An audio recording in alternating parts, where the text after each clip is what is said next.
el segundo libro de los Reyes, en el capítulo 22. Capítulo 22. Segundo libro de los Reyes, capítulo 22. Dice: cuando Josías comenzó a reinar era de 8 años, y reinó en Jerusalén 31 años. El nombre de su madre fue Jedida, hija de Adaía de Boscat. E hizo lo recto ante los ojos de Jehová, y anduvo en todo el camino de David su padre, sin apartarse a derecha ni a izquierda. He leído los 2 primeros versículos, como son de tanta importancia, y sobre eso vamos a meditar. Por favor, les ruego que junto conmigo los lean. En la versión Reina Valera de 1960, para que podamos igualar. ¿Ya? Muy bien. Segundo Reyes 22, 1 y 2. Cuando Josías comenzó a reinar, era de 8 años, y reinó en Jerusalén 31 años. El nombre de su madre fue Jedida, hija de Adaía de Boscat. E hizo lo recto ante los ojos de Jehová, y anduvo en todo el camino de David su padre, sin apartarse a derecha ni a izquierda. Amén.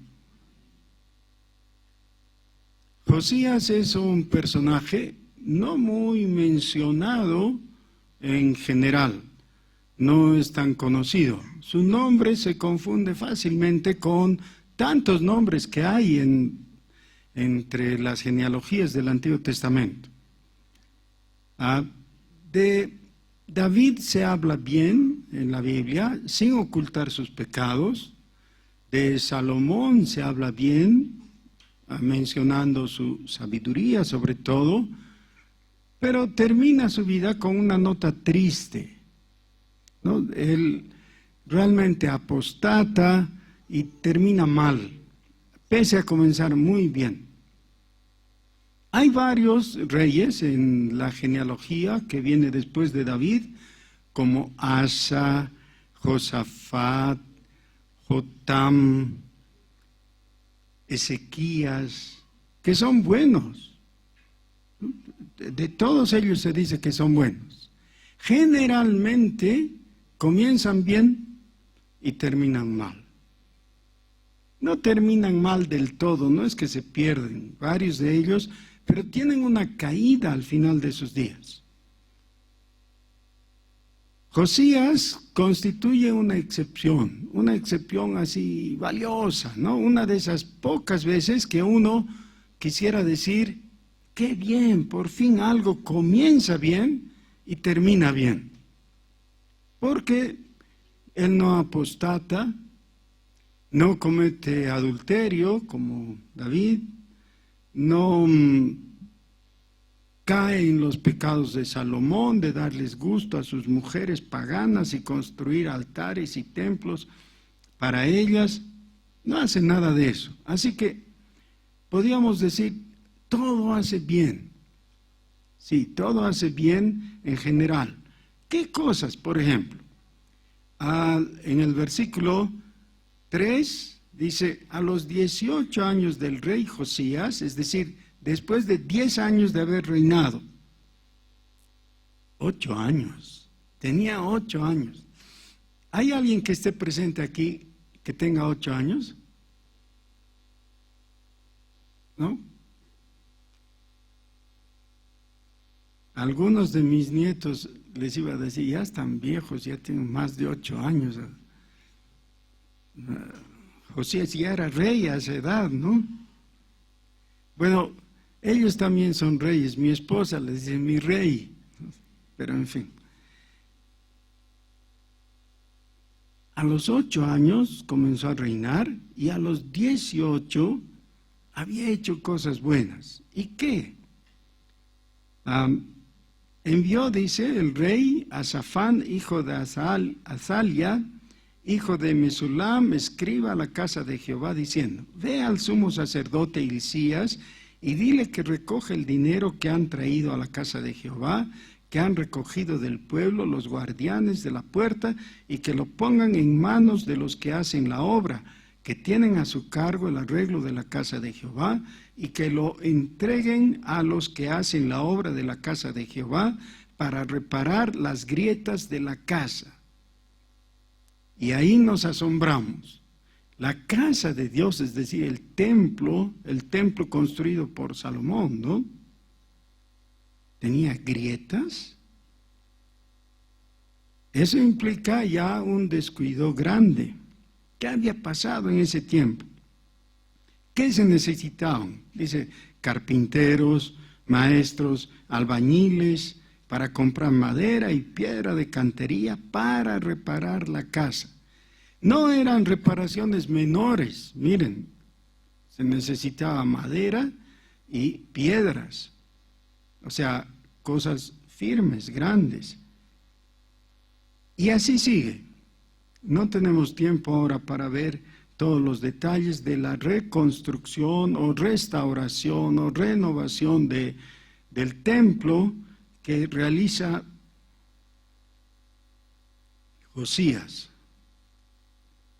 Luego, en el capítulo 23, dice: entonces el rey mandó reunir con él a todos los ancianos de Judá y de Jerusalén, y subió el rey a la casa de Jehová con todos los varones de Judá y con todos los moradores de Jerusalén, con los sacerdotes y profetas, con todo el pueblo, desde el más chico hasta el más grande, y leyó, oyéndolo ellos, todas las palabras del libro del pacto que había sido hallado en la casa de Jehová. ¿Qué? Miren, el templo estaba semidestruido, eran ruinas. Pero eso no era lo más ruinoso. Lo más ruinoso era que los adoradores habían pasado generaciones sin escuchar la ley de Dios. Estaba olvidado. Todo lo que Dios les había dicho y que estaba guardado, especialmente en el Pentateuco, por supuesto, ¿no? Ese era el libro de la ley. Se había perdido simplemente. Más o menos lo mismo que ha pasado en la etapa del oscurantismo en el cristianismo. No es que no se tenía algún ejemplar por ahí, es que no llegaba al pueblo. En breve, en unos días, vamos a celebrar el Día de la Reforma Protestante. Hay algunas personas que dicen: ¿pero qué es eso de protestante? Yo no me defino como protestante, yo soy cristiano nomás. Ah, porque no entiende qué significa protestante. Pero la Reforma Protestante del siglo XVI tiene muchísimo que decirnos a nosotros, porque lo que marca es el reencuentro de la palabra de Dios. Eso es fundamental. Pues Josías fue un reformador y un restaurador, no solamente en el aspecto físico, el templo, sino especialmente en lo más valioso, el reencuentro de la palabra de Dios. Y entonces dice que llama a la gente, una vez que el edificio ya está bien, convoca a los principales de su reino y leen el libro de la ley, pero como algo totalmente novedoso. Hace 500 años, 502 años, se ha recuperado la Biblia gracias a la bondad de Dios, que ha impulsado a un hombre, Martín Lutero, a hacer dos cosas fundamentales. La primera, protestar por la fe cristiana, lo cual no significa salir y quejarse no salió en manifestación, no. Significa reafirmar la validez del postulado cristiano. El protestante es el que dice, yo creo y le doy validez formal a mi creencia. Es decir, declaro formalmente ante los demás, yo creo. Eso significa protestar. Martín Lutero protestó. Y Josías, sin usar la palabra, hizo fundamentalmente lo mismo. Convocó a la gente y le leyó el libro de la ley. Versículo 3. Y poniéndose el rey en pie junto a la columna, hizo pacto delante de Jehová de que irían en pos de Jehová y guardarían sus mandamientos, sus testimonios y sus estatutos con todo el corazón y con toda el alma, y que cumplirían las palabras del pacto que estaban escritas en aquel libro. Y todo el pueblo confirmó el pacto. Ahora, este es un asunto otra vez de gran importancia. ¿Qué estaba mal? Todo el país estaba mal. Estaba viviendo la apostasía. ¿Qué quiere decir apostasía? Dejar el camino de la fe. ¿Qué hace Josías? Restaura el templo, el lugar de culto, con todo lo que eso implica. Y por la gracia de Dios, entonces, recupera el libro de la ley, que ya ni sabían que se había perdido. Simplemente no lo tenían, era como algo en la memoria de los más viejitos, qué sé yo, algo así. Pero ahora que lo han encontrado, no le hacen un altar al libro, o no lo ponen dentro de o sobre un pedestal o alguna cosa así. No, hacen lo que hay que hacer, leerlo. Claro, para eso es. Y cuando lo leen, entonces lo aceptan de corazón y se definen, haciendo un pacto con Dios, es decir, renovando el pacto que implicaba la fe en esto que estaba escrito aquí en el libro. Hermanos, la reforma protestante ha tenido su efecto solamente porque ha habido algunas personas que se han atrevido a leer la Escritura, creerla y establecer que iban a vivir en una sociedad regida por esa Escritura. Y eso es lo que ha dado lugar a la cultura protestante, de la cual en algo somos herederos. Entonces, en consecuencia, versículo 4 dice, entonces mandó el rey al sumo sacerdote Hilcías, a los sacerdotes del rey Josías,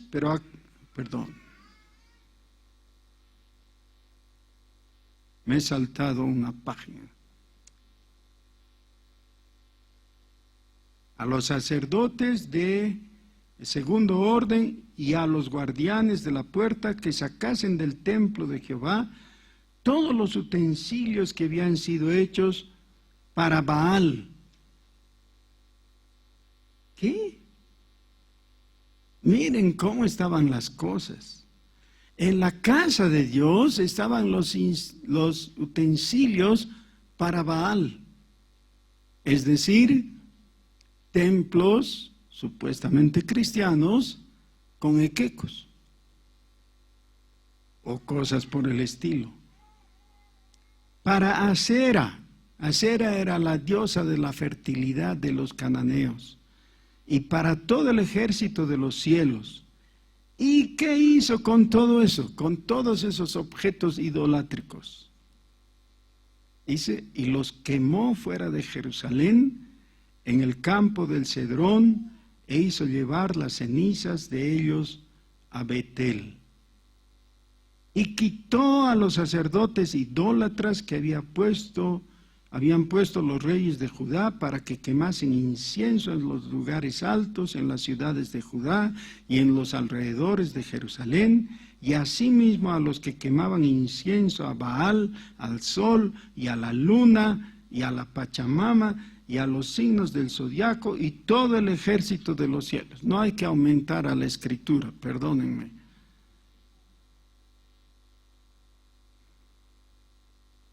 Hizo también sacar la imagen de Acera fuera de la casa de Jehová, fuera de Jerusalén, al valle del Cedrón, y la quemó en el valle del Cedrón y la convirtió en polvo, y echó el polvo sobre los sepulcros de los hijos del pueblo. ¿Qué es lo que hizo? Este Josías era un radical, era un exagerado. ¿No les parece? Bueno, miren cómo lo califica Dios en su palabra. Dice, hizo lo bueno y lo recto delante de los ojos de Jehová. Ese es el calificativo que recibe. Me voy a saltar a el versículo 11. No, perdón, 10. Asimismo, profanó a Tofet, que está en el valle del hijo de Hinón, para que ninguno pasase su hijo o su hija por fuego a Moloc. ¿Qué es eso? En los tiempos de la apostasía, habían adoptado al dios de los amonitas llamado Moloc para rendirle culto. ¿Y saben en qué consistía el culto a Moloc? Quemar a sus hijos, a sus primogénitos. Uno no puede entender cómo habían llegado a ese punto. Y él, Josías, destruye el lugar donde se podía y donde hacían eso. Quitó también los caballos que los reyes de Judá habían dedicado al sol a la entrada del templo de Jehová, junto a la cámara de Natán Melec, eunuco, el cual tenía a su cargo los ejidos, y quemó a fuego los carros del sol. Derribó además el rey los altares que estaban sobre la azotea, y así sigue, ¿ya? Pero, ¿por qué estoy leyendo? Para que veamos cuán bajo habían caído los israelitas en su idolatría, en su culto profano. Y lo que está haciendo Josías es no ir a medias.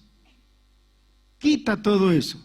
Lo destruye, lo rompe, lo quema y lo saca y lo esparce hasta que no se ha hallado nada. Versículo 14. Y quebró las estatuas y derribó las imágenes de acera, y así siguió.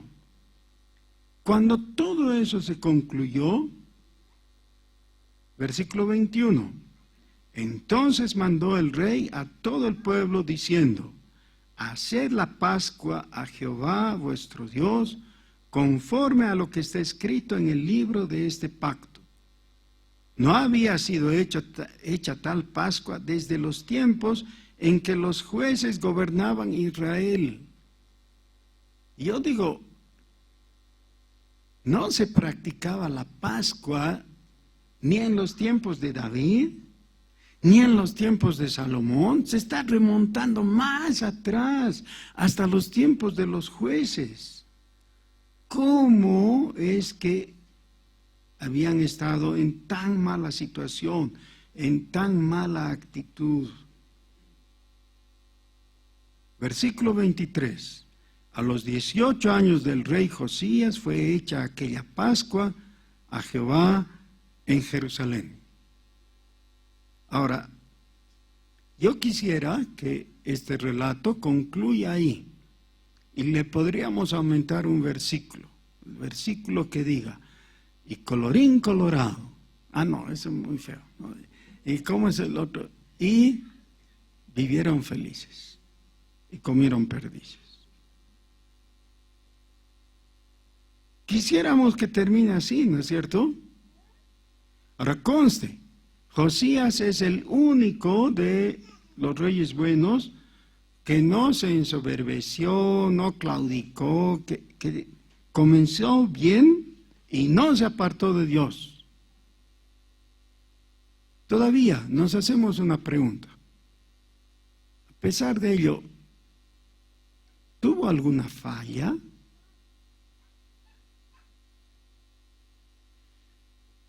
Capítulo 23, versículo 24. Asimismo, barrió Josías a los encantadores, adivinos y terafines, y todas las abominaciones que se veían en la tierra de Judá y en Jerusalén, para cumplir las palabras de la ley que estaban escritas en el libro que el sacerdote Hilcías había hallado en la casa de Jehová.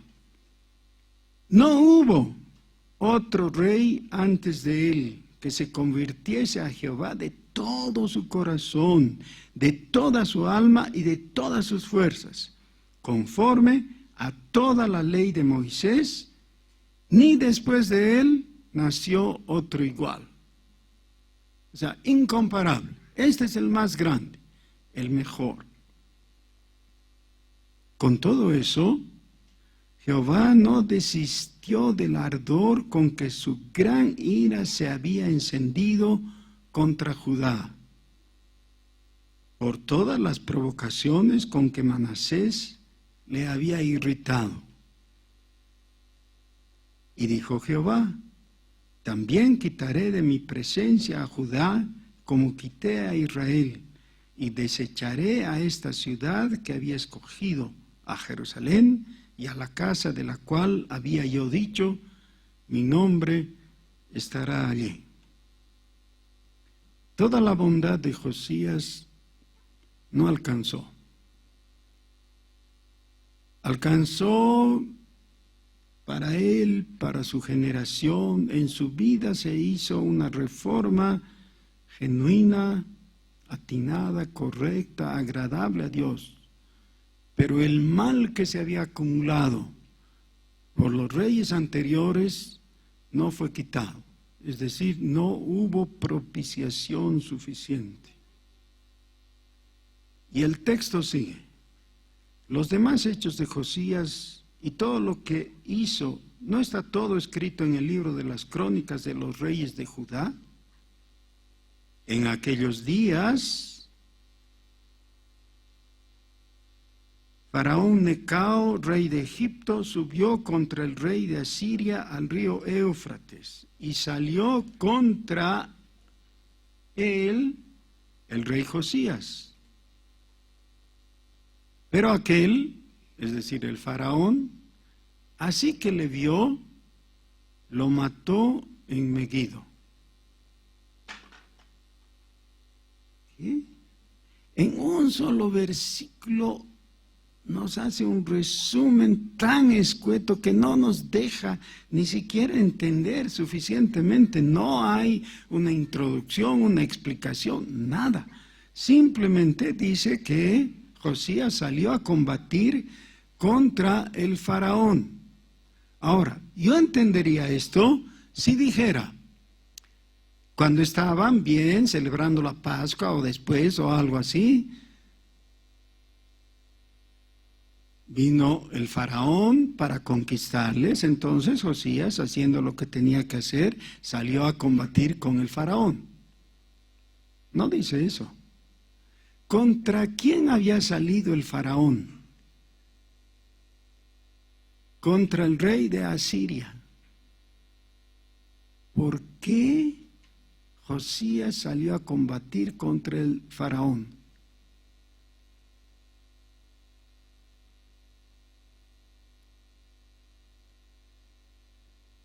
Pese a todos sus aciertos espirituales que no se desmerecen en absoluto, Josías tuvo una mala lectura política de la situación que estaban viendo. Si alguien en términos vulgares lo tuviera que expresar, diría: ¿para qué cuernos salió Josías a luchar contra el faraón. ¿Para qué? El faraón no quería hacer guerra con los judíos, quería hacer guerra contra los asirios. ¿Y quiénes eran los asirios? Los enemigos de los judíos. Si Josías se hubiera quedado en Jerusalén y hubiera visto que asirios y egipcios entraban en combate entre ellos, él simplemente podía haber sonreído y listo. ¿Por qué tuvo que meterse?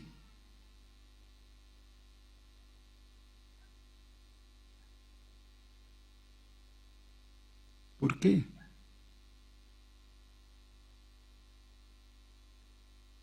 Dice el versículo 30. Y sus siervos lo pusieron en un carro y lo trajeron muerto de Megiddo a Jerusalén, y lo sepultaron en su sepulcro.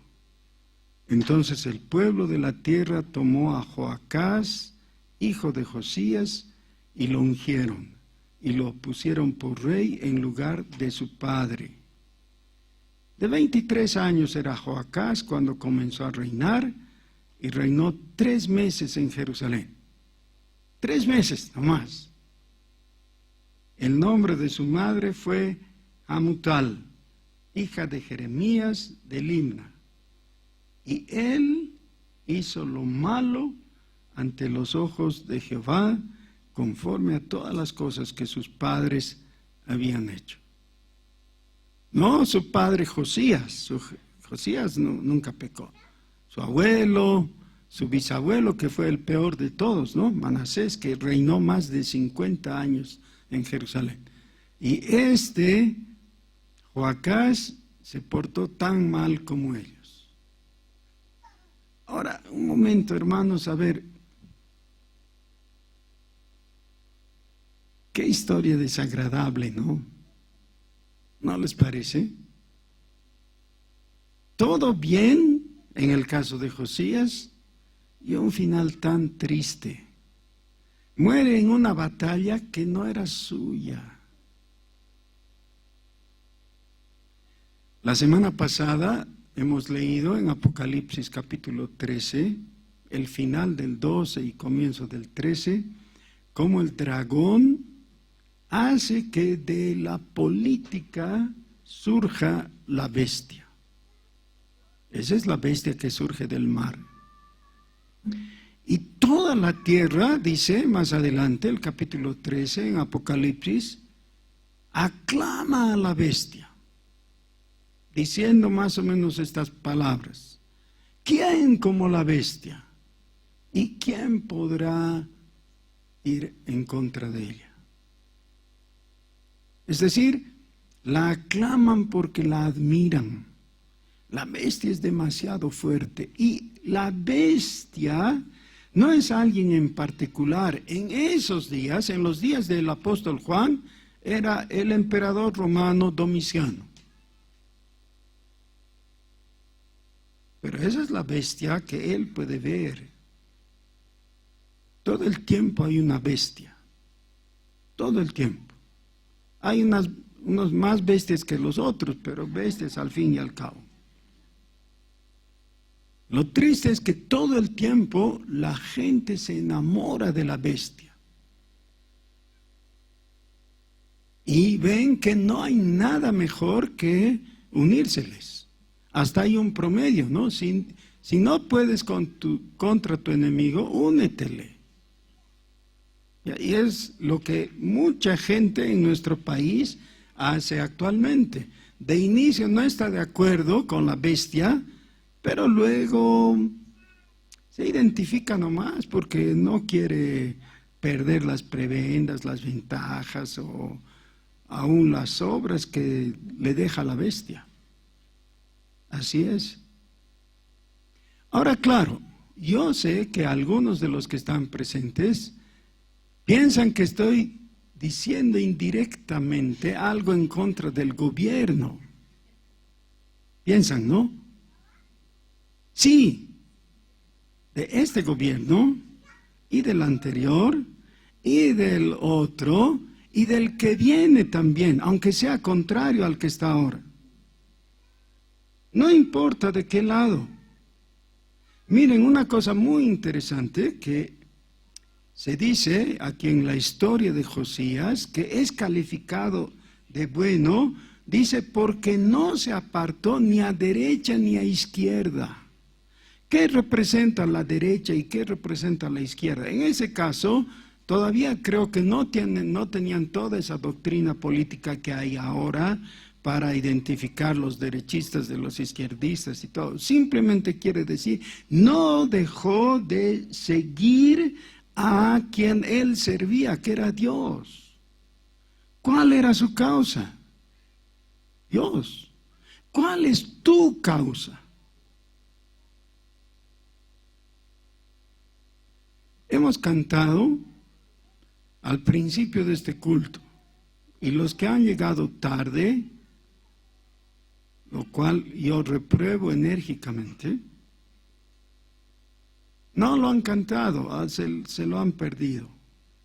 Pero esta canción que hemos cantado al principio del culto le dice a Dios, tú eres mi rey, tú eres mi rey. Y yo me temo que muchas veces cantamos cosas como esas, tan lindas, hipócritamente. Porque decirle a Dios, tú eres mi rey, y en realidad no lo es hipocresía. ¿Y cuándo no lo es? Cuando abrazas cualquier otra causa que no sea la de Él. Cuando el Señor Jesús comenzó su ministerio, su predicación fue esta: el tiempo se ha cumplido, el reino de los cielos se ha acercado, arrepentíos, creed en el Evangelio. Pero el reino de los cielos se ha acercado es que ahora hay un rey.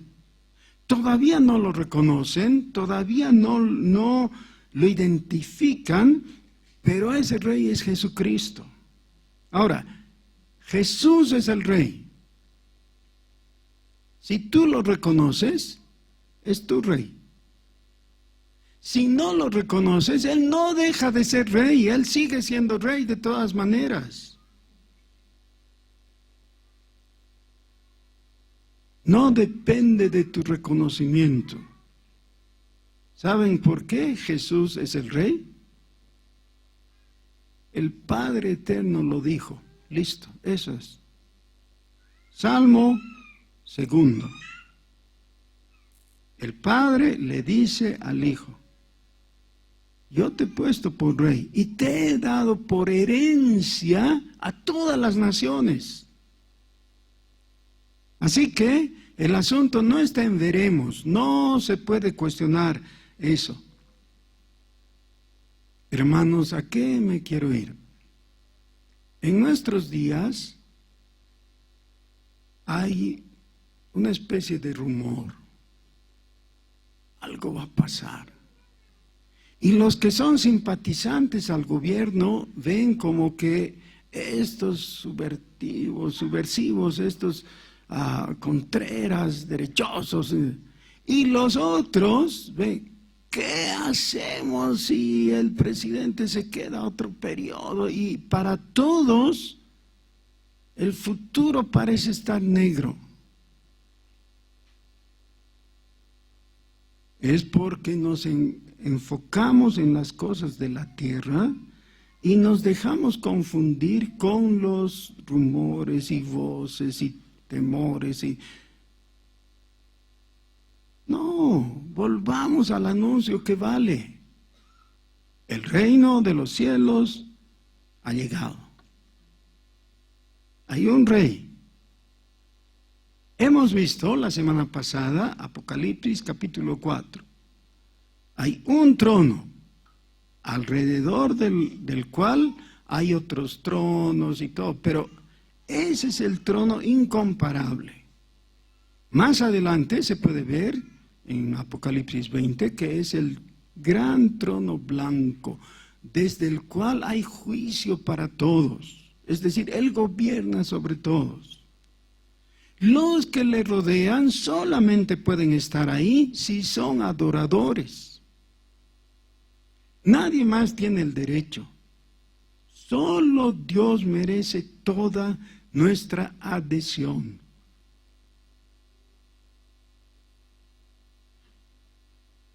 Hermanos, yo no sé qué va a pasar. Tengo mis ideas políticas, tengo mis conceptos. Puedo ver igual que ustedes, quizás no tan bien, no tan profundo, pero ¿saben qué? Lo que va a pasar, de todas maneras va a pasar. Y tienes que temblar. No, estás en manos de Dios, estás cuidado por Dios. No estoy diciéndoles, ya entonces tómenlo como que es de otra esfera, no, que no les importe, que pierda o gane el que sea. No, no estoy diciendo eso. Ustedes, cada uno de ustedes, como ciudadano de este país, tiene sus obligaciones y tiene sus derechos y puede expresarse. Todo está bien, no hay problema con eso. Lo que estoy diciendo es que no puedes empeñar tu corazón a una causa secular. No puedes entregarle tu corazón ni al de la derecha ni al de la izquierda. ¿Sabes por qué? Los dos sirven a la misma bestia. De todas maneras. La bestia de Apocalipsis simboliza a los dictadores de derecha como a los dictadores de izquierda. Igual. Hermanos, a través de la historia se ha visto que muchas veces el pueblo de Dios se ha dejado seducir por la política. Han apoyado a uno y a otro y hasta han dado su vida, han muerto por causas seculares. Y esto ha producido guerras internacionales y guerras civiles también. Y luego cuando han mirado para atrás se han dado cuenta que ninguna de esas causas valían la pena. Ninguna.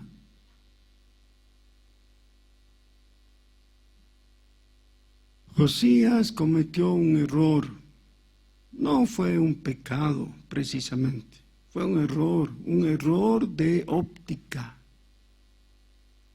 Mi pregunta ha sido por mucho tiempo, ¿por qué Dios le permitió a alguien que era tan fiel como Josías equivocarse tan desastrosamente al punto de perder la vida?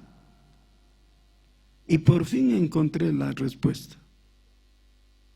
¿Saben por qué? Por su misericordia. Dios en su misericordia recogió a su hijo, lo llevó consigo, porque tenía que castigar a su pueblo. Hermanos, el problema con los bolivianos no es si hay un gobierno de derecha o de izquierda. El problema es que somos idólatras hasta los tuétanos. Es una vergüenza terrible. En Bolivia se adora a la Pachamama, al sol, al Equeco, a la Virgencita, a los santos. Hay un santo para cada día. Hay fiestas donde se cometen iniquidades y todo. Y nos hemos acostumbrado y ni siquiera ya lo vemos como malo.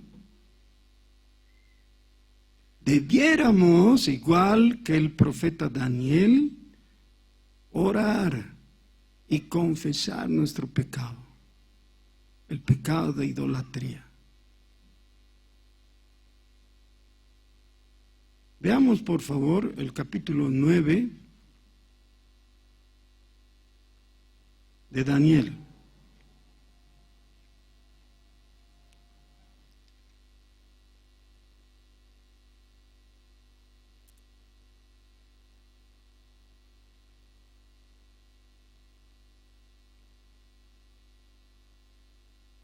Daniel nació un poquito antes de los días cuando Josías murió.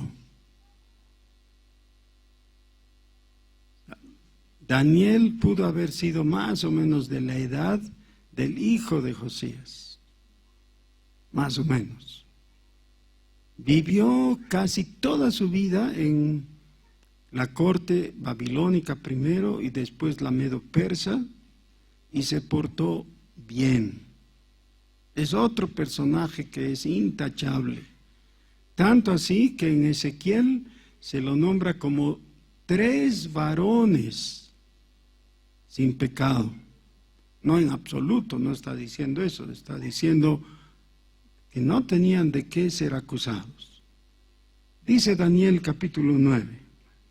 En el año primero de Darío, hijo de Asuero, de la nación de los Medos, que vino a ser rey sobre el reino de los caldeos, en el año primero de su reinado, yo, Daniel, miré atentamente a los libros de el número de los años que habló Jehová al profeta Jeremías, que habían de cumplirse las desolaciones de Jerusalén en 70 años. Y volví mi rostro a Dios el Señor, buscándole en oración y ruego, en ayuno, cilicio y ceniza. Y oré a Jehová mi Dios e hice confesión diciendo. Ahora, cuando decimos que Daniel hizo confesión de pecado, pensaríamos, seguro que era un farroso, ¿no? Un ojo alegre, ¿no? No, no era. ¿Por qué confiesa su pecado? Está confesando el pecado como miembro del pueblo de Israel, del cual él se siente parte y corresponsable. Oigamos su oración con mucha atención. Y oré a Jehová mi Dios e hice confesión diciendo, ahora, Señor, Dios grande, digno de ser temido, que guardas el pacto y la misericordia con los que te aman y guardan tus mandamientos. Hemos pecado, hemos cometido iniquidad, hemos hecho impíamente y hemos sido rebeldes. Y nos hemos apartado de tus mandamientos y de tus ordenanzas. No hemos obedecido a tus siervos los profetas, que en tu nombre hablaron a nuestros reyes, a nuestros príncipes, a nuestros padres y a todo el pueblo de la tierra. Tuya es, Señor, la justicia, y nuestra la confusión de rostro, como en los días de hoy lleva todo hombre de Judá, los moradores de Jerusalén y todo Israel, los de cerca y los de lejos, en todas las tierras a donde los has echado a causa de su rebelión con que se rebelaron contra ti. Oh Jehová, nuestra es la confusión de rostro de nuestros reyes, de nuestros príncipes y de nuestros padres, porque contra ti pecamos. De Jehová nuestro Dios es el tener misericordia y el perdonar, aunque contra Él nos hemos rebelado y no obedecimos a la voz de Jehová nuestro Dios para andar en sus leyes que Él puso delante de nosotros por medio de sus siervos, los profetas. Todo Israel traspasó tu ley, apartándose para no obedecer tu voz, por lo cual ha caído sobre nosotros la maldición y el juramento que está escrito en la ley de Moisés, siervo de Dios, porque contra él pecamos. Y así sigue. Esa es la verdad. Yo no creo que seamos mejores que los israelitas. Nuestra confesión, por tanto, debiera ser similar a la confesión que está haciendo aquí Daniel. Hermanos, a veces ingenuamente pensamos que con oraciones, como si no tuviéramos nada que ver, podríamos cambiar el curso de la historia. La historia va a seguir y va a surgir un tirano que va a ser la continuación del anterior tirano. Eso es simplemente. Es la historia de la humanidad caída. ¿Qué esperamos? De vez en cuando Dios tiene misericordia y nos da tiempos de bonanza, de quietud.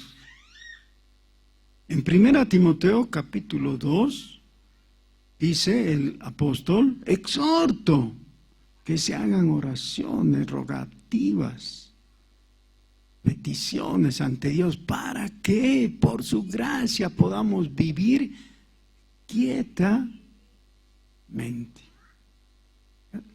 Entonces, ¿hay lugar a las oraciones? Sí, sí. Pero no pensemos que, ya, entonces para que sigamos tranquilos. No, tenemos que entender, Dios va a guardar a su pueblo. Pero todavía la bestia está persiguiendo al pueblo de Dios. La última cosa que quiero mencionar, que es de gran importancia. Hermanos, la razón por que la gente se enamora y queda prendada de las causas políticas es porque, según declara el capítulo 17 de Apocalipsis, sobre la bestia, que es horrible, va sentada una prostituta seductora. Esa es la gran ramera. Eso es lo que logra que la gente quede encantada con las causas políticas. No con la bestia, que es horrible, es abominable, sino con la gran ramera. Nuestro amor tiene que estar reservado, única y exclusivamente para Jesucristo. Oremos. Señor nuestro, nosotros, igual que Daniel, confesamos nuestro pecado como nación, como bolivianos. Somos idólatras y corruptos. Perdón. Limpia por Jesucristo nuestro pecado. Ten misericordia de este país, Señor. Y lo que tú hagas, eso está bien. Nosotros no te vamos a indicar qué hacer, Señor, ni nos vamos a apasionar por razones políticas. Señor, igual que Josías, permítenos ser aquellos fieles que permanecieron en tu ley, que la escucharon y que hicieron pacto contigo. Señor, impúlsanos para decir con toda sinceridad: tú eres mi Rey.